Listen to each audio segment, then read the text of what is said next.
I stood by the casket, the scent of lilies clinging to my skin, when my aunt gathered everyone for one last family photo.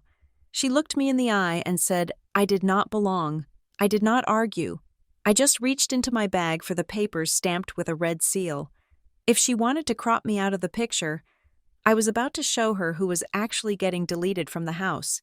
My name is Mara Whitfield, and I was 34 years old when I learned that the sharpest weapon in a family arsenal is not a secret, but a photograph. I stood near the heavy oak doors of the Grace Community Chapel in Stonebridge, Virginia. The air inside was stagnant and cold, carrying that distinct, suffocating blend of lemon wood polish, damp wool, and the overly sweet gardenias wreathing the casket at the front of the room. Underneath it all was the sharp, metallic tang of expensive perfume, Doreen's signature scent. It smelled like money and ammonia. I kept my hands clasped in front of me to stop them from shaking. I work as an operations manager for Harbor Line Systems, a logistics firm where I spend my days orchestrating the movement of thousands of tons of freight across 3 continents. I am used to chaos. I am used to shouting dock workers and broken cranes and schedules that dissolve into red ink. But standing there, in the silence of that church, I felt entirely unmoored. The man in the casket was Franklin Calder, to the town of Stonebridge. He was a retired land surveyor who kept to himself. To the people filling the pews, he was a cousin, a neighbor, or a drinking buddy, but to me, he was just Frank. He was the man who had driven a pickup truck to a foster center 20 years ago, signed a stack of paperwork thick enough to choke a horse, and taken a terrified teenage girl home when her own mother had overdosed. He was the only father I had ever known, and now he was gone. Doreen Caldwell was orchestrating the mourning process with the efficiency of a corporate CEO conducting a hostile takeover. She was Frank's niece, my aunt by a loose definition of blood that she liked to tighten or loosen depending on who was watching. She wore a black dress that cost more than my first car, and her hair was sprayed into a helmet of blonde perfection that did not move, even when she leaned over the casket to sob theatrically for the neighbors. I watched her from the back.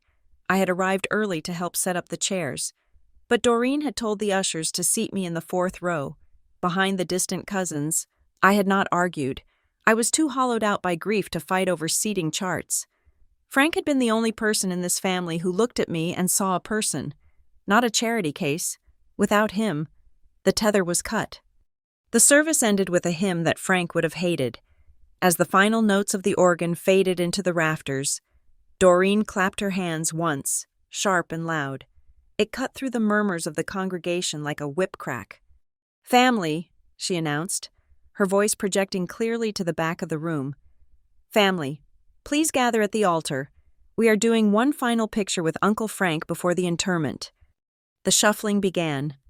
The Caldwells and the extended branches of the family tree moved toward the front. I hesitated.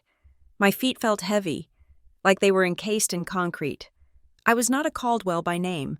I was a Whitfield. But I had lived in Frank's house on Ridgeline Drive for 7 years. I had nursed him through the first heart attack. I had cooked his meals and managed his appointments. I took a breath and stepped into the aisle.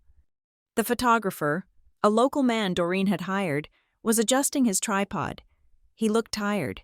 He waved a hand, gesturing for people to squeeze in tighter. "Let us get the immediate family in the center," the photographer said. Doreen took her place right next to the casket, her hand resting possessively on the polished wood. She beckoned her son, Brett, to stand on her right. Brett Caldwell was 32, with a face that had once been handsome before a decade of easy money and resentment had softened his jawline. He adjusted his tie, looking bored, and stepped next to his mother. I walked up the carpeted steps to the altar. I moved toward the edge of the group, intending to stand behind my cousin Tessa, who was looking at the floor and twisting a tissue in her hands. Doreen saw me. Her smile did not waver, but her eyes went dead. She stepped away from the casket and walked straight toward me. She did not whisper. She did not pull me aside. In the quiet of the church, where 50 people were watching, she placed a hand on my chest and physically pushed me backward. It was not a hard shove, but the shock of it nearly made me stumble. "Where do you think you are going?" she asked, Her voice was conversational, pleasant even, which made the words that followed land like shards of glass. "I am just getting in for the photo. Aunt Doreen," I said. My voice sounded thin in my own ears. Doreen laughed. It was a short, dry sound. She looked around at the gathered relatives, inviting them in on the joke. "Oh, honey," she said. "The photographer said family." The silence that fell over the altar was absolute. The shuffling feet stopped. Tessa looked up, her eyes wide, then quickly looked down again. Brett smirked, crossing his arms over his chest. "I am family," I said. I tried to keep the tremor out of my voice. "Frank raised me." Doreen stepped closer, invading my personal space. I could smell the champagne on her breath, masking the coffee. She lowered her voice just enough that it sounded intimate, but she projected it so that everyone in the first 5 rows could hear every syllable. "Frank was a charitable man," she said. "He took in a stray because he felt sorry for your mother. But let us be clear. Mara, you are not blood. You are a good deed that went on too long. You do not belong in this frame. You do not have the right to stand here." She pointed a manicured finger toward the pews. "Step out of the shot. You are ruining the composition." I felt the blood drain from my face. I looked around the group, searching for one pair of eyes that would meet mine with kindness. One person who would say, "Hey, that is not right." But nobody moved. Some of them, the distant cousins, looked at me with open curiosity, like I was a car crash on the side of the highway. Others, the ones who knew how much Frank had loved me, looked at their shoes or the stained glass windows. They knew this was wrong, but they also knew that Doreen controlled the narrative, and more importantly, she controlled the estate. Nobody wanted to be on the wrong side of the woman holding the checkbook. I stood there for 3 seconds that felt like 3 years. The humiliation burned under my skin, hot and prickly. I realized then that this was not accidental. She had not forgotten me. She had waited until everyone was watching to make sure the line was drawn in permanent ink. I squared my shoulders. I am an operations manager. I solve problems. And I knew, with sudden clarity, that there was no solution here that involved begging. "Goodbye, Frank," I said softly, looking past Doreen's shoulder at the casket. I turned around and walked down the steps. Behind me, I heard Doreen's voice shift back to its bright, performative cheer. "All right, everyone, squeeze in, big smiles. Remember Frank's joy." The shutter clicked. Once, twice, the sound echoed off the vaulted ceiling, sealing a version of history where I did not exist. I walked down the center aisle, my heels clicking on the stone floor. I kept my head high, staring straight at the exit signs. I wanted to run, but I forced myself to maintain a steady pace. I would not give her the satisfaction of seeing me flee. I was halfway to the vestibule when a hand reached out from the shadows of the last pew. It was a man I did not recognize. He was sitting alone, dressed in a suit that was well-tailored but slightly dated, the kind of wool that lasts 20 years. He was in his 50s, with graying hair and tired eyes behind wire-rimmed glasses. He stood up as I approached, blocking my path just enough to make me pause. "Ms. Whitfield," he said. It was not a question. "I am leaving," I said, my voice tight. "If you are with the family, you can go join the photo." "I am not with the family," he said. He looked toward the altar, where the flash was still going off, capturing the Caldwell dynasty in all its exclusionary glory. "I am here for Frank." He reached into his breast pocket and pulled out a plain white business card. He pressed it into my hand. His fingers were dry and cool. "My name is Owen Klein," he said. The name meant nothing to me. Frank had never mentioned a lawyer named Klein. "Frank retained me 6 months ago. He was worried this might happen." I looked down at the card. It had an address in the old district of town and a phone number. No logo, no website. "What might happen?" I asked. The man leaned in closer. The smell of old paper and peppermint hung around him. He lowered his voice to a whisper, barely audible over the distant murmur of Doreen's directions. "He was worried they would try to erase you," Owen said. "If you want to know what Frank really left, Come to see me now. Do not go to the wake. Come to the address. I looked up at him, startled. What did he leave? The truth, Owen said, and a fight. He stepped back before I could ask another question, sinking back into the shadows of the pew as if he had never been there. I gripped the card tightly in my palm, the edge digging into my skin. My heart was hammering against my ribs. I looked back toward the altar one last time. The photo session was breaking up. The group was dispersing, laughing and chatting, moving toward the side exits for the reception, but one person was not moving. Brett Caldwell was standing at the edge of the altar steps. He was not looking at the camera. He was not looking at his mother. He was looking directly at me. Even from 50 feet away, I could see the expression on his face. It was not grief. It was not pity. It was the sharp, calculating look of a predator who senses a change in the wind. He had seen the man speak to me. He had seen the card exchange. His eyes narrowed, sharp as knives. I turned my back on him and pushed open the heavy church doors, stepping out into the blinding gray light of the November afternoon.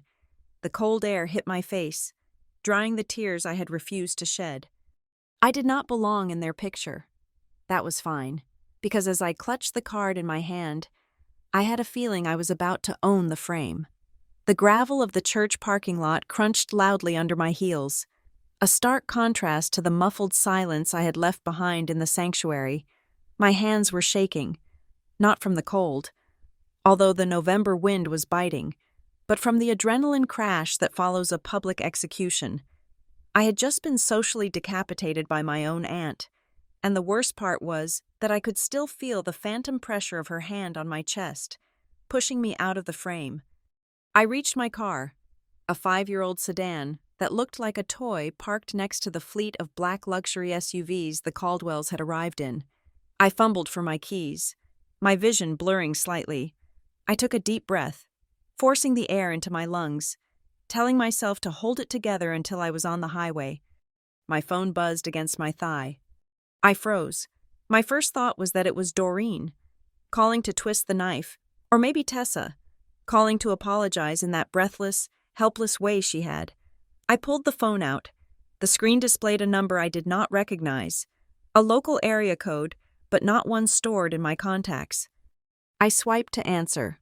Hello? Ms. Whitfield, a voice said. It was the man from the church pew, Owen Klein. His voice was different now, stripped of the hushed reverence of the funeral. It was sharp, urgent, and sounded like it was coming from inside a tin can. Are you alone? I am standing by my car, I said, unlocking the door and sliding into the driver's seat. The leather was freezing. Mr. Klein, I do not understand. You said Frank hired you, but he never mentioned a lawyer. Frank did not mention a lot of things in the last 6 months, Owen said. Listen to me very carefully. Do not go to the reception. Do not go back to the house on Ridgeline Drive yet. I need you to come to my office, right now. I can come tomorrow, I said, checking the dashboard clock. I need to go home and change. I need to process this.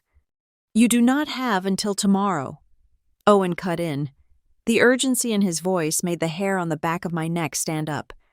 Frank left specific instructions for this exact scenario, he said, and I'm quoting him here. When the vultures start circling, call Mara. Well, they are not just circling, Ms. Whitfield. They have already landed. Come to my office. Come alone. And for the love of God, do not tell a soul where you are going, especially not Doreen. The line went dead before I could argue. I sat there for a moment, the phone clutched in my hand, staring at the gray sky through the windshield. The engine idled, vibrating through the steering wheel. When the vultures start circling. The phrase triggered a memory, sharp and sudden. It had been 2 months ago. Frank had been sitting in his favorite armchair in the study, the one with the worn velvet armrests. The cancer had whittled him down by then, turning a man who used to look like a linebacker into a collection of sharp angles and loose skin. He had called me over, his voice raspy from the medication. Mara, he had whispered. He reached into the pocket of his cardigan and pulled out something small. He pressed it into my palm and closed my fingers over it. I opened my hand now, looking at my empty palm, but I could still feel the weight of what he had given me. It was a small brass key. It was not a door key, and it certainly did not fit the modern safe he kept in the master bedroom. It looked old, like something that belonged to a piece of furniture from a different century. "What is this for, Frank?" I had asked. He had looked at the door, paranoid, checking to see if the nurse or Doreen was listening. "Insurance," he had said, a mischievous glint returning to his tired eyes for a second. "When they start acting, you will need this. Don't let them see it. Just keep it safe." I had put the key on my keyring, buried between my apartment fob and my car key, and forgotten about it in the chaos of hospice care and funeral arrangements. I looked down at my ignition. There it was, the small brass head, tarnished and dull, clinking softly against the plastic casing of my car key. I put the car in gear. I was not going home. Owen's office was not in the downtown legal district where the high-rise firms with glass walls and $500 an hour retainers operated. It was in the Ironworks district, a neighborhood of red brick warehouses that were slowly being converted into lofts and studios, but mostly still smelled of diesel and rust. I found the address he had texted me. It was a single-story brick building squeezed between a dry cleaner and a boarded-up electronics store. The windows were tinted dark, and the sign on the door simply read, "Klein and Associates in peeling gold leaf." The lights inside were dim, barely cutting through the gloom of the overcast afternoon. It looked less like a law office and more like a place where people went to bury secrets. I parked across the street and ran through the drizzle to the door. It was unlocked. I stepped into a small reception area. It was empty.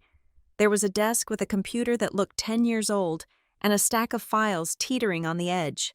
The silence was heavy, but it was not empty. I could hear voices coming from behind the frosted glass door of the inner office.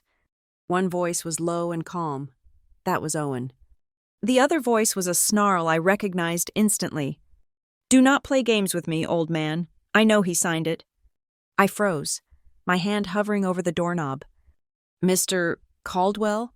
Owen's voice came through the glass, strained. "I am telling you, the files are in probate.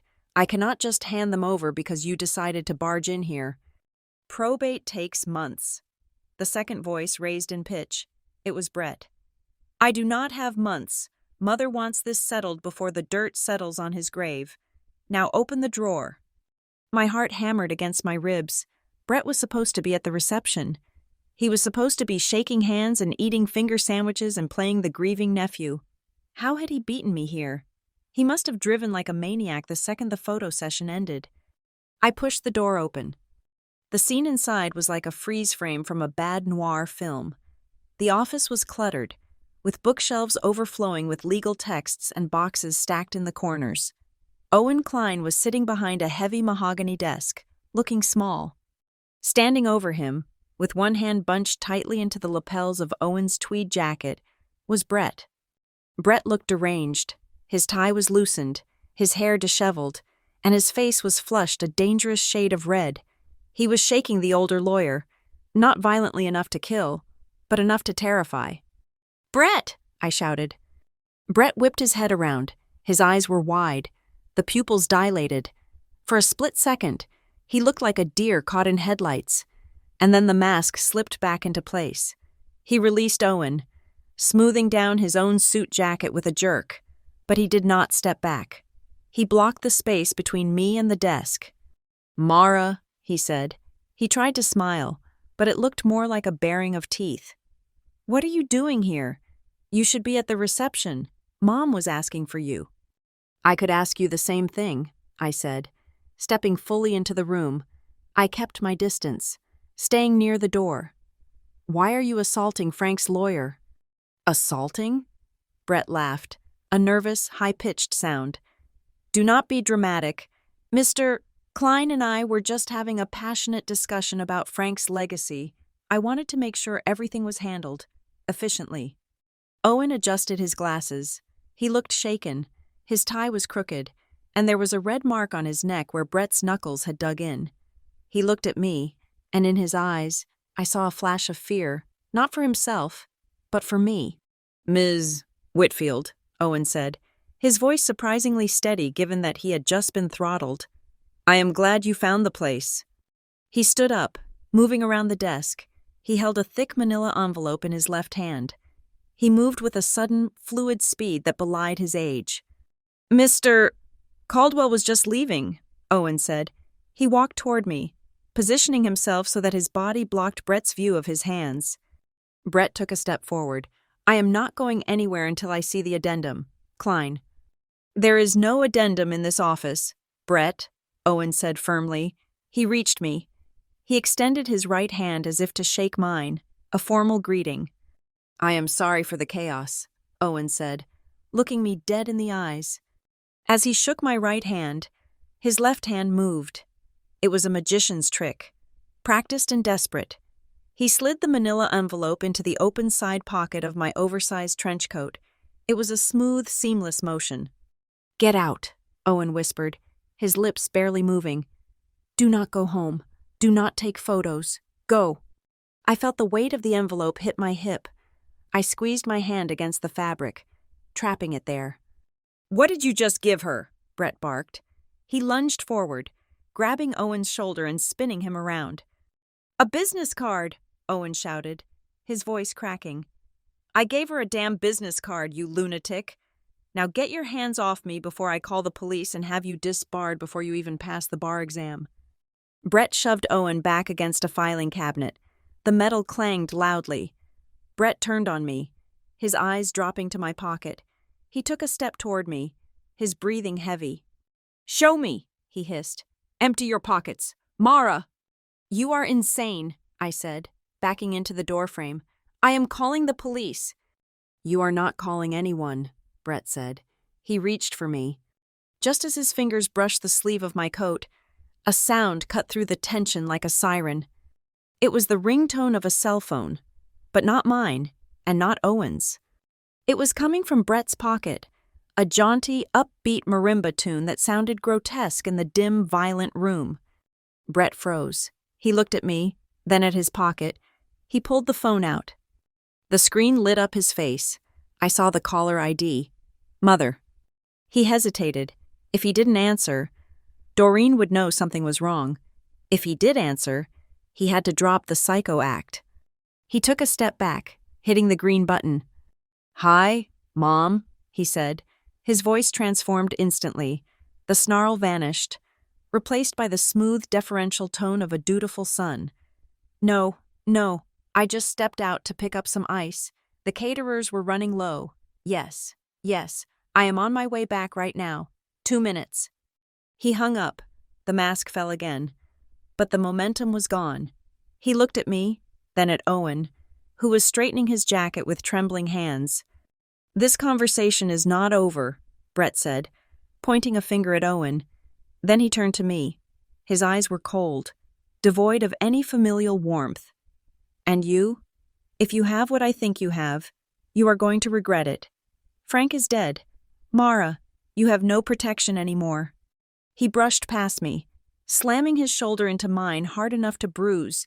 I stumbled but kept my hand clamped over my pocket.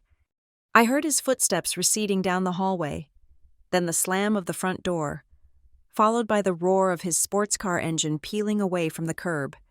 The silence that followed was deafening. "Go," Owen said.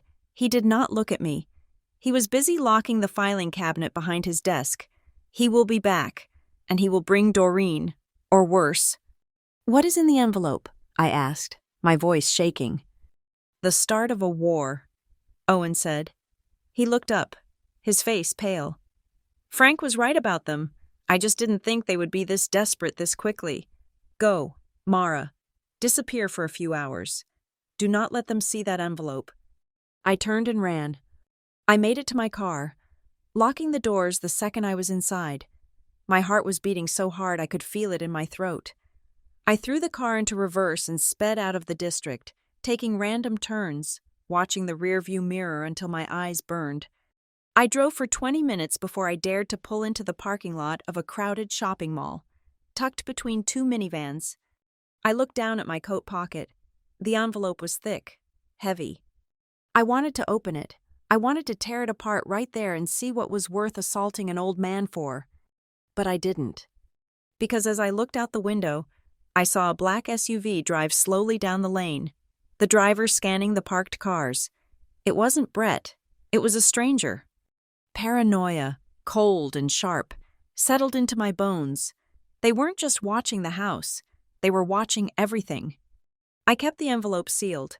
I put the car in drive and merged back into traffic. I needed to go to the one place they wouldn't look, the one place I technically wasn't supposed to be. I was going back to Frank's house, but I wasn't going in through the front door. The house on Ridgeline Drive had always smelled of cedar and pipe tobacco, a warm, masculine scent that made you feel safe the moment you crossed the threshold. But tonight, as I slipped through the side entrance near the mudroom, the air was thick with the cloying aroma of funeral lilies and the greasy scent of catered sliders. It smelled like a hotel conference room, not a home. I had left my coat, and the explosive envelope Owen had given me, locked in the trunk of my car under the spare tire. I could not risk bringing it inside. I only had my purse, my phone, and the brass key Frank had given me 2 months ago. I walked into the kitchen, keeping my head down. The room was crowded. The light refreshments Doreen had ordered had turned into a full-blown party. I saw cousins I had not spoken to in a decade balancing paper plates on their knees, discussing football scores and kitchen renovations.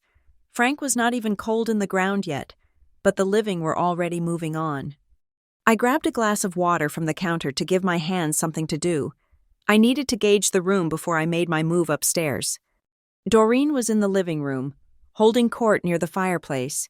She had swapped her veil for a glass of Chardonnay. To the untrained eye, she looked like the picture of bereaved dignity. She was nodding sympathetically at a neighbor, dabbing at dry eyes with a lace handkerchief. But I knew her tell. I watched her over the rim of my glass. Every 30 seconds, her gaze flicked away from the person she was talking to. She wasn't looking at the door to see who was arriving. She was looking at the built-in oak cabinets where Frank kept the silver. And then her eyes would dart toward the hallway that led to the master bedroom, where the wall safe was located. She was doing inventory. She was calculating liquidation values while the neighbor talked about scripture. Brett was there too. He had changed his shirt since the altercation at the law office, but he still looked wired. He was standing near the patio doors, nursing a drink that looked like straight bourbon. He was not mingling. He was watching the room like a bouncer. Every time someone laughed too loud or moved too quickly, his head snapped toward them. His phone was sitting face down on the high-top table next to him. That was new. Brett lived on his phone. Placing it face down meant he was terrified of a notification popping up that someone else might see. I moved through the crowd, offering tight smiles to people who vaguely recognized me, but clearly did not know what to say to the girl who had been pushed out of the family photo. "So sorry for your loss," a woman named Linda said. She was a bridge partner of Doreen's. She looked at me with pity, but her eyes scanned my outfit, judging the cost. "It must be so hard, knowing you have to move out soon." The words were a physical blow. "Excuse me?" I asked. "Oh, Doreen mentioned," Linda said, lowering her voice to a conspiratorial whisper. "She said Frank wanted the house sold immediately to settle debts. It is a shame he left you in such a precarious position, dear." The rage flared hot in my chest, but I swallowed it down. Debts. Frank didn't have debts. He paid cash for his trucks and balanced his checkbook to the penny every Sunday night. Doreen was already planting the seeds of the lie. She was painting a picture of financial ruin to justify selling off the assets before anyone asked questions. "I need to use the restroom," I said, excusing myself. I didn't go to the powder room. I waited until the kitchen swelled with a fresh wave of guests looking for refills, using the noise as cover to slip into the back hallway. The stairs to the second floor were carpeted, silencing my footsteps. I walked past Frank's bedroom. The door was closed. I tried the handle, locked. Doreen had wasted no time securing the primary assets. But I wasn't going to the bedroom. I went to the end of the hall, to the study. This was the room where Frank had taught me how to read a compass and how to balance a ledger. It was the only room in the house that Doreen had not redecorated in beige and gold. It was dark, lined with walnut bookshelves, and the heavy velvet curtains were drawn against the night. I closed the door behind me and turned the lock. The click sounded like a gunshot in the quiet room. I didn't turn on the overhead light. I used the glow from the street lamps filtering through the gap in the curtains. I moved to the desk, running my hand over the leather surface. My fingers came away dusty. Frank hadn't been well enough to sit here for weeks. I looked at the wall behind the desk. There were dozens of framed photos. Frank receiving a civic award, Frank with his late wife, Frank fishing, and in the corner, slightly lower than the rest, was a photo of us. I was 17, wearing a graduation gown that was too big for me, and Frank had his arm around my shoulders, beaming like he had won the lottery. It hung crookedly. It always had.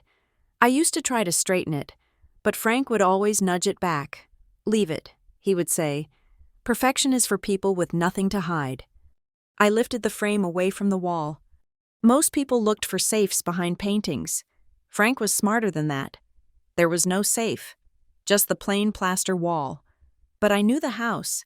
I knew that this wall was part of the original chimney structure, thick and hollow in places. I ran my fingers along the wooden wainscoting directly below where the picture had hung. There was a small knot in the wood, imperceptible unless you knew it was there. I pressed it. A tiny section of the molding, no wider than a deck of cards, popped forward. It wasn't a drawer, it was a keyhole. I took the brass key from my pocket. My hands were shaking so hard I had to use both of them to guide the key into the slot. It slid in with a satisfying, heavy resistance. I turned it to the left. There was a soft mechanical thunk inside the wall, followed by the sound of a spring releasing. A section of the wainscoting, about the size of a shoebox, slid outward. It was a hidden compartment Frank had built himself 40 years ago to hide Christmas presents from his wife. He had shown it to me once when I was 20, after we had found my mother's stash of pills, and he wanted to show me that not all secrets were bad. I reached into the dark hollow. My fingers brushed against cold metal. I pulled it out. It was a black drafting tube, the kind architects use for blueprints. Taped to the side of it was a small waterproof bag containing a silver USB drive. I unscrewed the cap of the tube. There were no blueprints inside, just a single sheet of yellow legal pad paper, rolled tight. I unrolled it on the desk, smoothing it out with my palm. The handwriting was shaky, lacking Frank's usual bold loops. It looked like it had been written by a man fighting to keep his hand steady. "Mara," it began. "If you are reading this, it means they have started to cut you out. I am writing this on Tuesday, the 10th. Doreen was here today. She brought a notary I did not recognize. They wanted me to sign papers regarding the riverfront property. I told them no. But Mara, I am scared." I leaned closer to the paper, squinting in the dim light. My heart was pounding a rhythm against my ribs that hurt. "I have been feeling strange since the new nurse started, the one Brett recommended. I sleep 18 hours a day. When I wake up, I cannot remember words. I feel like I'm underwater. I stopped taking the blue pills 3 days ago, hiding them under my tongue, and the fog is lifting. That is how I know. They are not waiting for nature. Mara, they are pushing the clock." I covered my mouth with my hand to stifle a gasp. This wasn't just greed. This wasn't just a family squabble over a house. Frank was saying they had drugged him. They had kept him sedated and confused to make him pliable, or worse, to hasten the end. I read the final paragraph. "I have gathered what I could. The USB has the audio from the room monitor I installed when I started getting suspicious. It has the scans of the logs I kept of the medication, and it has the real will. The one I filed with the county clerk is just a decoy. The real transfer is in the tube. Take it to the lawyer. Do not trust anyone in this house. You are the only one who ever loved me for me, not for what I could give. Fight them, kid. Make them pay." Tears pricked my eyes, hot and sudden. He had been alone in this house, surrounded by sharks, fighting to keep his mind clear enough to save me. I looked at the USB drive. This was the evidence. This was the bomb that would blow the Caldwell family reputation into the stratosphere. I reached for the drafting tube to put the letter back, intending to shove everything into my purse and run. Creak. The sound came from the hallway. It was a floorboard, the third one from the top of the stairs. It always creaked when you stepped on the left side. Someone was upstairs. I froze. I shoved the letter and the USB into my purse, abandoning the bulky drafting tube on the desk. There was no time to hide it back in the wall. I held my breath, listening. Thump, thump, thump. Footsteps, slow, deliberate. They were not the heavy, confident steps of Brett. They were lighter, but purposeful. They moved down the hall, past the bathroom, past Frank's bedroom. They stopped right outside the study door. I watched the brass doorknob. The light from the hallway spilled under the door, casting a long, thin shadow of 2 feet standing there. The person did not knock. They did not call out my name. They just stood there, breathing. I could hear the faint rustle of fabric shifting, as if they were leaning in, pressing their ear against the wood. I was trapped. The study had no other exit. The windows were on the second floor, a 20-foot drop to the concrete patio below. I gripped my purse, feeling the hard edge of the USB drive through the leather. I looked around for a weapon. A heavy brass letter opener lay on the desk. I reached for it, my fingers closing around the cold metal handle. The shadow under the door moved, the feet shifted. And then, slowly, agonizingly, the doorknob began to turn. The doorknob rattled again, sharp and insistent. I tightened my grip on the letter opener, my knuckles turning white. I was ready to swing. I was ready to scream. But then, a muffled voice came through the wood. "Sorry, is anyone in there? I am looking for the extra napkins." It was one of the catering staff. I let out a breath that shook my entire ribcage. "Occupied," I said, my voice sounding ragged. "Oh, sorry, ma'am." The footsteps retreated. I waited 10 seconds, then 20, before I moved. I shoved the brass key back into my pocket and smoothed my hair. I could not stay in the study. If I stayed hidden, they would wonder what I was doing. To survive this, I had to be visible. I had to play the role of the defeated, marginalized orphan they wanted me to be. I unlocked the door and stepped out. The hallway was empty. I walked down the stairs, descending back into the lion's den.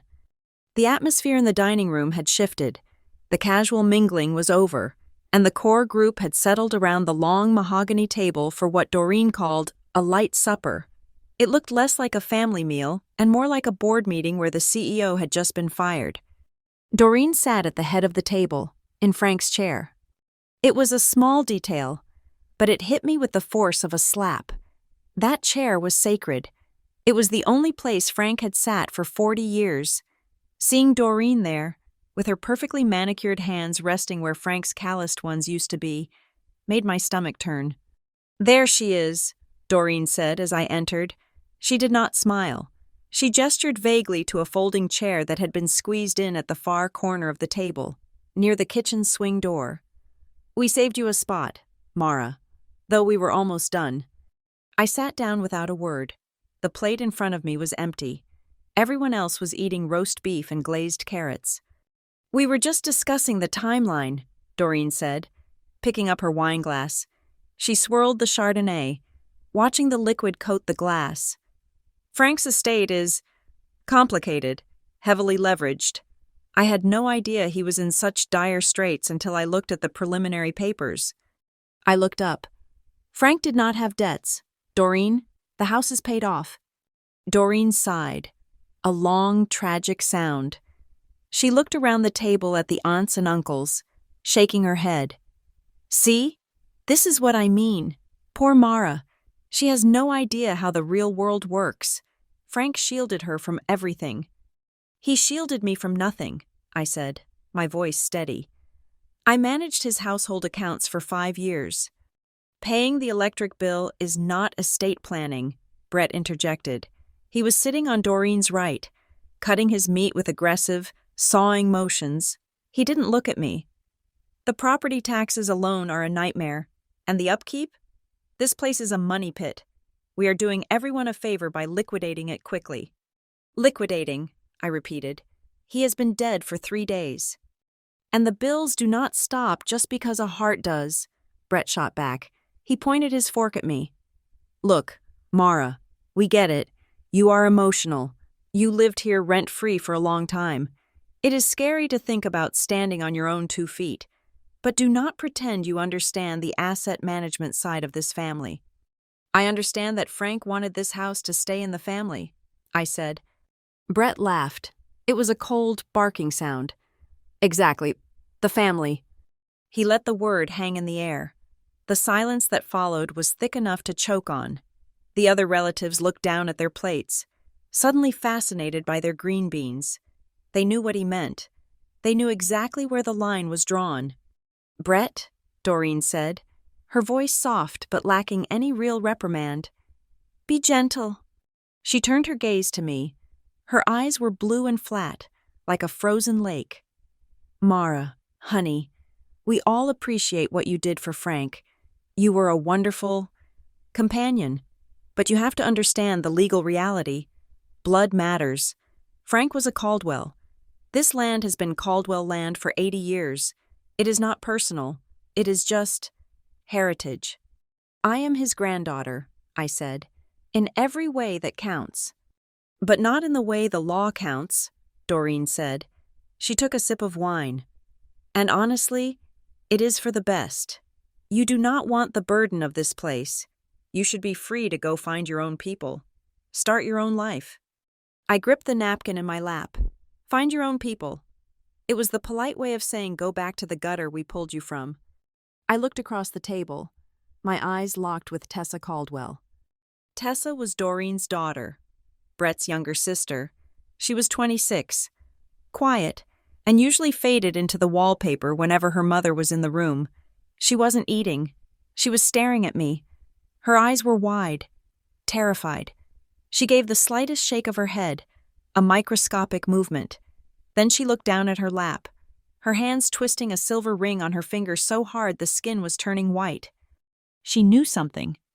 "Anyway," Doreen said, clapping her hands together lightly to dispel the tension, "we are moving forward. I have scheduled a meeting with the family notary tomorrow morning at 9 o'clock. We need to formalize the deed transfer and the executorship." "Tomorrow?" I asked. The funeral was today. "Efficiency is a form of respect," Doreen said. She looked at me, her smile tightening at the corners. "You should come, Mara. There's a small stipend Frank set aside for you, a cash gift. We can sign the release forms and get you your check. I am sure you can use the money." A stipend, a payoff, sign the release, take the cash, and disappear. "I will be there," I said. "Good," Doreen said. "The offices of Miller and Tate, 9 sharp. Do not be late." My phone buzzed in my pocket. I kept my hands on the table, not wanting to draw attention, but the vibration felt like a warning shot against my hip. I waited until the conversation drifted back to safe topics, the weather, the traffic, the quality of the roast beef, before I slid my hand under the table and checked the screen. It was a text from Owen. "I just got a call from their legal team. They are rushing the probate. They are going to put a waiver in front of you tomorrow. It will look standard. It will say you are accepting a bequest in exchange for waiving all future claims. Do not sign it. Do not sign anything. If you sign, the deed you found becomes a piece of trash." I slid the phone back into my pocket. I looked at Doreen. She was laughing at something her brother was saying, her head thrown back, exposing her throat. She looked victorious. She thought she had already won. She thought I was just a frightened woman hoping for a crumb from the table. I stood up. "I am going to bed," I said. "Rest well," Doreen said, not looking at me. "Big day tomorrow." I walked out of the dining room. I could feel Brett's eyes boring into my back until I turned the corner. I went up to my room, the guest room at the end of the hall that had been mine since I was 14. I went inside and locked the door. Then I dragged the heavy oak vanity chair and wedged it under the doorknob. I did not turn on the light. I sat on the edge of the bed, fully clothed, clutching my purse. The USB drive felt heavy inside it. The house grew quiet around 11 o'clock. The guests left. The heavy front door thudded shut. I heard Doreen's heels clicking on the hardwood downstairs. Then the sound of the dishwasher starting. Then silence. I waited. At 1 in the morning, I heard it. It was a soft sound, like wood sliding against wood. It was coming from the hallway. I stood up and crept to the door. I removed the chair with agonizing slowness, lifting it so it wouldn't scrape against the floor. I turned the lock. I opened the door a fraction of an inch. The hallway was dark, but a beam of light was cutting through the shadows. It was coming from Frank's bedroom. The door, which had been locked earlier, was now standing ajar. I peered through the crack. Brett was inside. He was holding a tactical flashlight in his mouth, the beam jerking wildly around the room. He wasn't looking around with reverence. He was ransacking the place. He had the drawers of Frank's bedside table pulled out and dumped onto the mattress.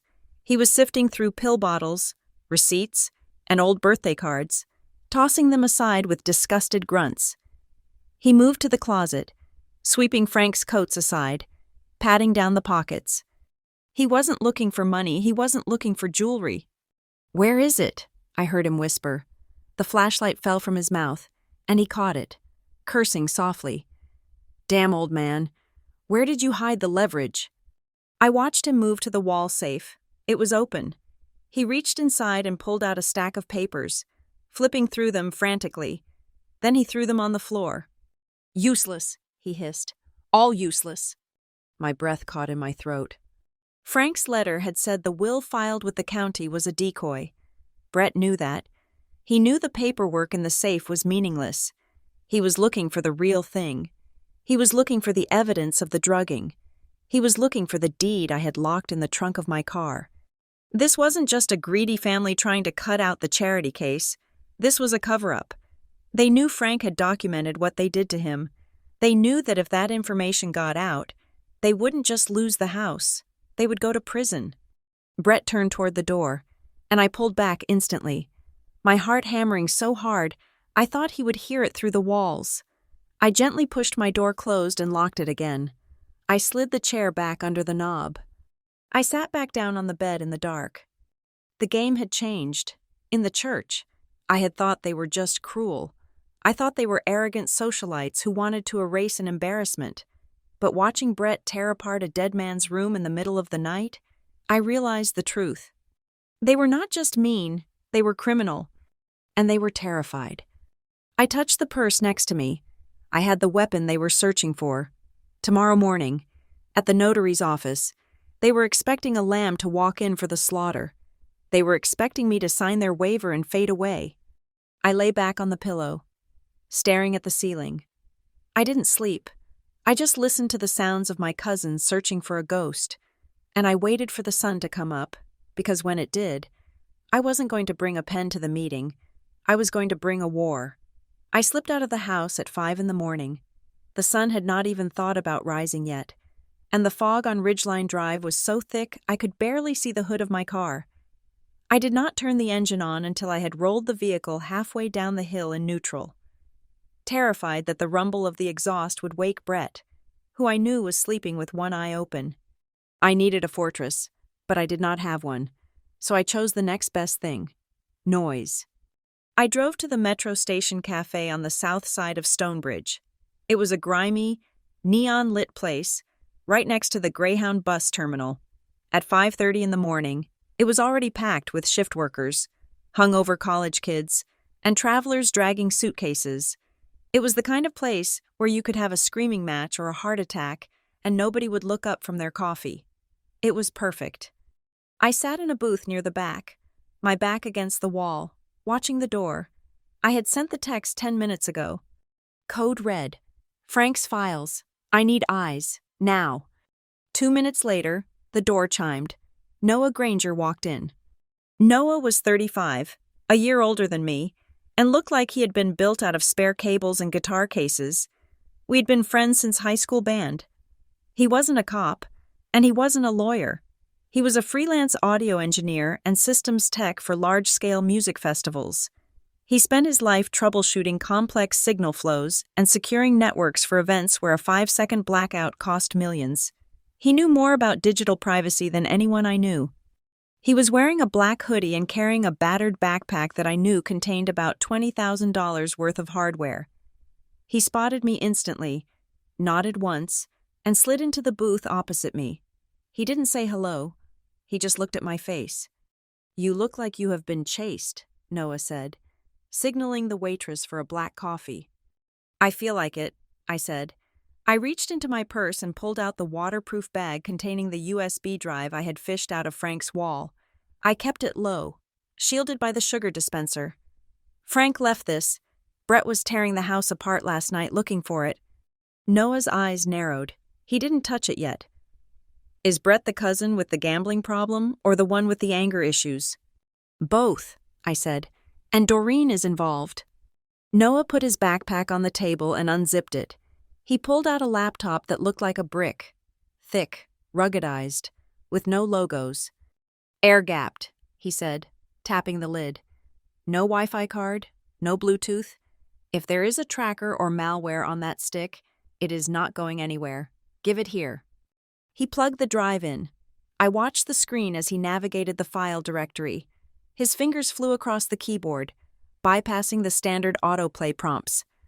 "Okay," Noah muttered. "It is encrypted, but it is an old standard. Frank probably looked up how to password protect folder on Google. Give me a second." He typed a string of commands. A moment later, a folder icon popped open. "We are in," he said. We leaned in together, our heads close. The folder structure was surprisingly organized. Frank had been a surveyor. He liked order. There were 3 main subfolders: medical, emails, and something labeled Photo Day. "Start with the medical," I said. Noah clicked it. It opened a series of scanned PDFs. They were logs, handwritten charts in Frank's shaky script, compared against typed invoices. "Look at this." Noah pointed at the screen. Frank was keeping a diary of his symptoms. October 4th.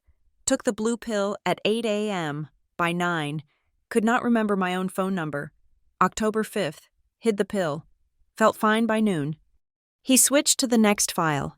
It was an invoice from a pharmacy I had never heard of, billed to a shell company address, but the patient name was Franklin Calder. Midazolam. Noah read the drug name. And heavy doses of antipsychotics, Mara. These aren't for heart failure. These are sedatives. They were chemically inducing a fog to make him incompetent. "They were drugging him," I whispered, a cold sickness spreading in my stomach, so that when the notary came, he would just nod and sign whatever they put in front of him. "It gets worse," Noah said. "Look at the emails." He opened the second folder. These were screenshots. Frank must have gotten access to Doreen's iPad when she visited. He had taken photos of her screen with his phone. The emails were between Doreen and a contact listed only as Dr. Eris. Subject, timeline, body. The closing needs to happen by November 15th. Is he ready? If he is still lucid, the notary won't stamp it. Up the dosage. November 15th, I said. That is next week. They were running out of time, Noah said. But look at this folder, the one called Photo Day. He clicked it. It contained a single PDF document. It was a timeline, drafted by a PR crisis firm. The title at the top read, Narrative Control Strategy, The Exclusion. I read the bullet points, and my blood turned to ice. Objective, delegitimize Mara Whitfield's claim to the estate. Tactic 1, public alienation at the funeral. Create a visual record of family unity that excludes the target. Tactic 2, witness manipulation. Use the photo exclusion to signal to the community that the target is no longer in the inner circle. Tactic 3, legal argument. If she is not in the official family portrait, it supports the narrative that she was a paid caretaker, not a beneficiary. They planned it, I said, my voice trembling with rage. The photo, pushing me out. It wasn't just Doreen being a witch. It was a calculated legal maneuver. They wanted 50 witnesses to see me being rejected, so they could tell the judge I was never really family. It is psychological warfare, Noah said, his face grim. They are building a reality where you do not exist. But why? Why go to this much trouble for a house on Ridgeline? I know the market. That place is worth maybe $600,000. Between the lawyers, the bribes, and the drugs, they are spending a fortune to steal peanuts. There is one more file, I said. The video?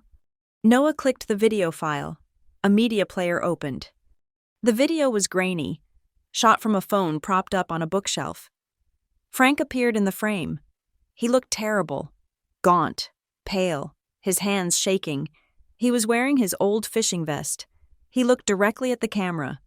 "My name is Franklin Calder," Frank's voice rasped through Noah's high-quality headphones, which he had unplugged so I could hear.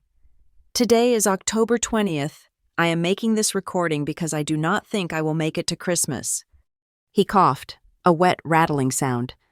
"Doreen is pushing for the riverfront," Frank said. "She thinks I do not know about the bridge." "The bridge?" I asked, looking at Noah. "Shh," Noah said. "They think it is just an old marsh," Frank continued. "But the Highway Commission approved the expansion last week. The new interstate connector is going right through the South Bank. They need the land for the pylons and the off-ramp logistics center." Frank leaned closer to the camera, his eyes intense. "I had an appraisal done privately. Once that highway bill is public, the 13 acres of mud behind the old boathouse will not be worth $50,000. They will be worth $4 million. I gasped. "$4 million? "That is why," Noah said, leaning back. "It is not about the house, Mara. It is about the commercial zoning rights for the riverfront. They are not stealing a home. They are stealing a lottery ticket." Frank's voice continued. "I signed the transfer deed yesterday. I sent the original to the county clerk's secure archive, not the regular filing system. So Doreen's contacts cannot pull it.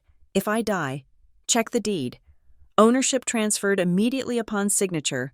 It is done. Mara, if you see this, do not let them settle. Make them show their hand." The video cut to black. We sat in silence for a long moment. The noise of the cafe, the grinder, the shouting, the clattering cups seemed to fade away. $4 million, I repeated. That is why Brett is so desperate. That is why Doreen is risking jail time. "And that is why you cannot just walk in there and scream," Noah said. He closed the laptop lid. "Mara, listen to me. This evidence is nuclear. But if you walk into that notary meeting and throw this USB on the table, do you know what happens?" "They get arrested?" I asked. "No," Noah said. "They claim the video is a deepfake. They claim the medical records are forged. They claim Frank was mentally incompetent when he made the recording. They have expensive lawyers. They will tie this up in court for 5 years. By the time you win, they will have drained the accounts and the land will be tied up in liens." "So what do?" I asked. "I cannot let them win." "You do not let them win," Noah said. "You let them think they have already won." He pulled a small hard drive from his bag and plugged it into the laptop, starting a full backup of the USB. "They are trying to get you to sign a waiver today, right?" Noah asked. "Yes, at 9 o'clock, they want me to sign away my rights for a cash stipend." "Go," Noah said. "Go to the meeting. Act defeated. Act like the sad, broken orphan they want you to be. Ask for more money. Make them feel safe." "Why?" "Because criminals get sloppy when they think the danger is past," Noah said. "We need them to commit fraud on the record. We need them to try to execute the deed transfer using the fake will. While you are in the room, we need to record them admitting that the land is theirs." He handed the USB back to me. "I am keeping a copy. I will encrypt it and upload it to a dead man's switch. If anything happens to me or you, this goes to the FBI automatically." "You want me to walk into a room with the people who killed my grandfather and pretend to surrender?" "I want you to walk into that room and let them dig their own grave," Noah said. "Frank said it himself. Make them show their hand. Wait for the moment they try to file the papers. That is when we hit them. Not with a rumor, but with the actual deed." I looked at the clock on the wall. It was 7:15. I had less than 2 hours to transform from a terrified victim into a Trojan horse. "Okay," I said, putting the USB back in my purse. "I will do it, but I need one more thing." "What?" Noah asked. "I need to know if the deed Frank mentioned is actually in the county archive. If Doreen got to it first, this is all for nothing." "I cannot hack the county clerk," Noah said. "But Owen can check it. He is a lawyer. He has access to the digital docket." "Owen," I said. "I left him at his office yesterday. Brett threatened him." "Call him," Noah said. "Tell him to meet us at the notary, but tell him to wait outside until you give the signal." I stood up. My hands were no longer shaking. The fear had been replaced by a cold, hard clarity. They wanted to erase me from the picture? Fine, I would step out of the frame. And then I would burn the whole gallery down. "One last thing," Noah said, grabbing my wrist as I turned to leave. "You need to look the part. You look too angry right now. Fix your face. Mara, you need to look like you have given up." I took a deep breath, letting my shoulders slump. I thought about Frank, alone in that room, fogged by drugs, fighting to save me. I let the grief hit me, letting the tears well up in my eyes. "Like this?" I asked. Noah nodded grimly. "Perfect. Go get them." The offices of Miller and Tate Notary Services were located in a claustrophobic brick building on Main Street. Sandwiched between a tax preparer and a dentist's office, the blinds were drawn against the morning sun, creating a gloom that smelled of toner ink and stale coffee. It was the kind of place where dreams went to be filed in triplicate and buried in a basement. I walked in at exactly 9 o'clock. The room was small, dominated by a faux wood conference table that took up 80% of the floor space. Doreen was already seated at the far end, looking like a queen on a throne of polyester padding. She was wearing a cream-colored suit that screamed innocence, but her eyes were hard. Brett stood behind her, leaning against the filing cabinets, his arms crossed. He was wearing sunglasses indoors, which would have looked ridiculous on anyone else, but on him, it just looked threatening. Mr. Miller, the notary, was a balding man with nervous hands who refused to make eye contact with me as I entered. He was shuffling a stack of papers with a frantic energy, as if he wanted to get this over with as quickly as possible. "Mara, darling," Doreen said. She did not stand up. She gestured to the empty chair opposite her. "You are punctual. I appreciate that. Let us get this sorted so we can all move on with our grieving." I sat down. The chair was hard and wobbled slightly on the uneven carpet. I placed my purse on my lap. Feeling the hard rectangular outline of the USB drive against my stomach, it was my shield. "Here is the situation," Doreen began, her voice smooth and practiced. "Mr. Miller has drawn up a standard family agreement. It simplifies the probate process. As you know, court proceedings are expensive and public. Frank hated publicity. We want to honor his memory by keeping this private." "Mr. Miller slid a thick document across the table toward me. The title at the top was bold and centered: Family Asset Consolidation and Image Rights Agreement. "Image rights?" I asked, keeping my voice small and tremulous. I needed to sell the fear. "Standard boilerplate," Brett grunted from the corner. "Just read it." I opened the folder. The text was dense, single-spaced legalese designed to make a normal person's eyes glaze over. But I work in logistics. I read shipping contracts for a living. I know how to spot a clause that shifts liability. I read slowly, running my finger under each line. I could feel Brett's impatience radiating off him like heat. He shifted his weight, his leather shoes creaking on the floor. The document was a masterpiece of legal theft. Clause 4 stated that the signatory acknowledged they had no biological or legal claim to the estate of Franklin Calder. Clause 7 was the kicker.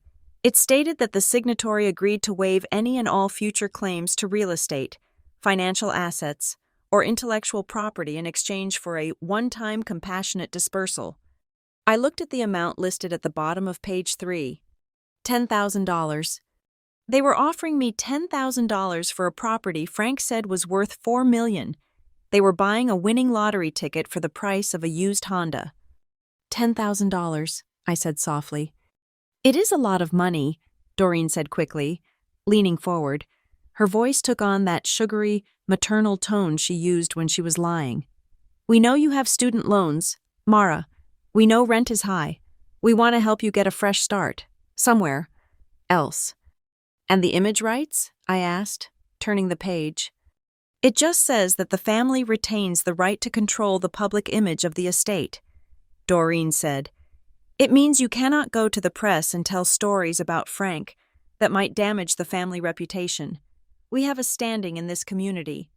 Mara, we need to protect it. I understood. It wasn't just about the money, it was a gag order. If I signed this, I couldn't talk about the drugging. I couldn't talk about the exclusion from the photo. I would be legally silenced.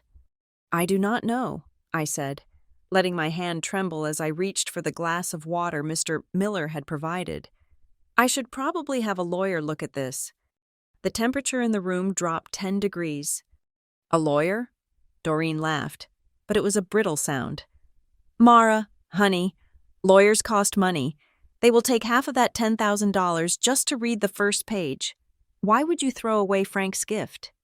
Brett took a step forward. He pulled the sunglasses off. His eyes were bloodshot, rimmed with dark circles. He looked like a man who was running on caffeine and panic. Just sign the paper, Mara, he said. His voice was low, a growl that vibrated in the small room. Do not make this difficult. Mom is being generous. We could have kicked you out with nothing. Frank did not leave a valid will. You are entitled to zero. This is charity. But Frank told me he left something. I lied. I wanted to see their reaction. He said there was a deed. Doreen froze. Her eyes flicked to Mr. Miller, then back to me. Frank was confused, she said sharply. He was on heavy medication at the end. He said a lot of things that were not real. He thought the cat was a spy for the government last week. Are you going to base your future on the ramblings of a dying man? I looked down at the paper. I needed to stall. Noah was outside in his van, monitoring the street. He was supposed to signal Owen the moment he saw me touch my left ear. I reached up and tucked a strand of hair behind my left ear. I need a pen, I said. Mr. Miller eagerly produced a heavy, expensive-looking fountain pen and placed it in my hand. Right here. Ms. Whitfield. Initials on the bottom of each page. Full signature on the last. I held the pen. I hovered the nib over the paper. $10,000, I repeated, dragging it out. That would pay off my car. Exactly, Doreen said, her eyes hungry. Debt-free. Just think of the freedom. I touched the paper with the pen, making a tiny dot of ink. Brett exhaled. A sound of relief. Then the bell above the front door chimed. Ding-dong. Doreen jumped. Brett spun around. Mr. Miller looked up, annoyed. We are in a private meeting, Mr. Miller called out. Please wait in the lobby. The door to the conference room opened. Owen Klein walked in. He looked worse than he had yesterday. There was a faint bruise on his jaw that makeup hadn't quite covered, and he was walking with a slight limp. But he was wearing a fresh suit, and he was carrying a leather briefcase that looked like it had seen 100 courtrooms. Good morning, Owen said. His voice was calm, contrasting with the tension in the room. Who are you? Doreen demanded. Mr. Miller, get this man out of here. I am Owen Klein, he said, walking to the table. He ignored Brett, who had tensed up like a coiled spring. Owen placed a single thin envelope on the table. It was not the deed. It was the bait. I am the attorney of record for Franklin Calder. Frank did not have an attorney, Doreen snapped. He used the family firm.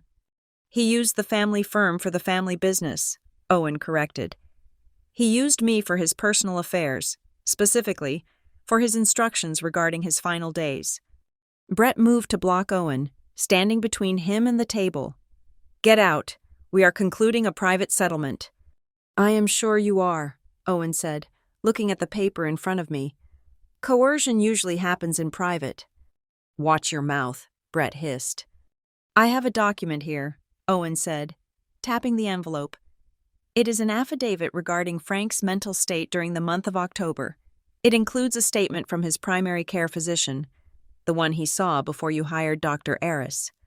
Doreen went pale. The name Dr. Eris hit her like a physical blow. I do not know what you are talking about, she said, her voice rising an octave.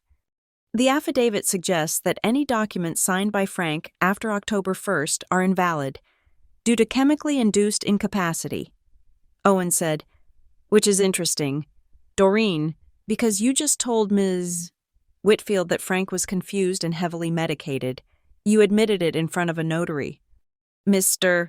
Miller looked from Doreen to Owen, his eyes widening. He started to pull the papers back toward him, sensing a malpractice lawsuit brewing. I admitted nothing, Doreen shrieked. She stood up, slamming her hands on the table. Frank was sick. He needed care. We gave him the best care possible. By hiring a doctor who specializes in pain management for high-net-worth individuals? Owen asked. A doctor who has lost his license in 2 other states? That is slander, Brett shouted. I will sue you for everything you have. You can try, Owen said. He looked at me. Ms. Whitfield, I would advise you not to sign that. I looked at the paper. I looked at the pen in my hand. The act was over. I capped the pen with a loud, decisive click. I stood up. Doreen stared at me, her chest heaving. She looked like a cornered animal. Mara, sit down. This man is a fraud. He is trying to cheat you out of your inheritance. If you walk out of here, you get nothing. Do you hear me? 0. You will be cut off from this family forever. I picked up the agreement. I looked at the clause about the family photo. Clause 4, I read aloud. Acknowledgement of non-belonging. I looked at Doreen.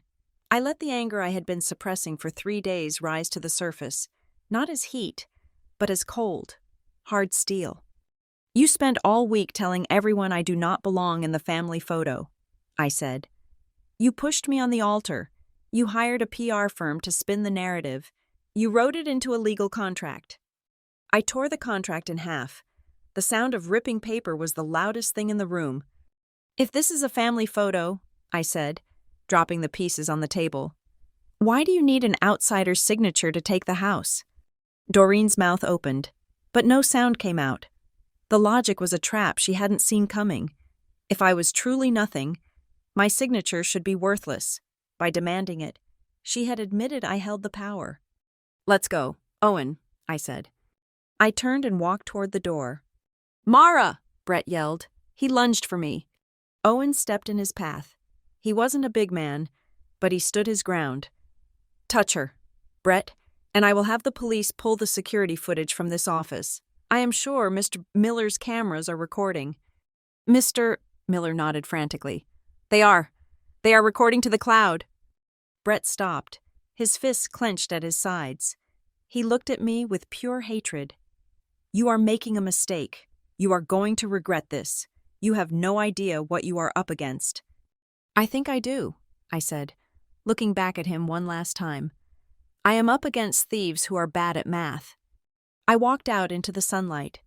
Noah was waiting by the curb in his van. The engine running. I climbed into the passenger seat, my heart pounding, but for the first time since the funeral, it wasn't from fear. It was from the thrill of the hunt. Owen climbed into the back seat a moment later. That went well, he said, loosening his tie. Doreen's face when I mentioned Dr. Eris was worth the bruise on my jaw. Did you get it? Noah asked, looking at me. I pulled my phone from my pocket. It had been recording voice memos since I walked in. I got her admitting Frank was medicated, I said, and I got Brett confirming they drafted the agreement to stop me from claiming the estate. Good, Noah said. But that was just the skirmish.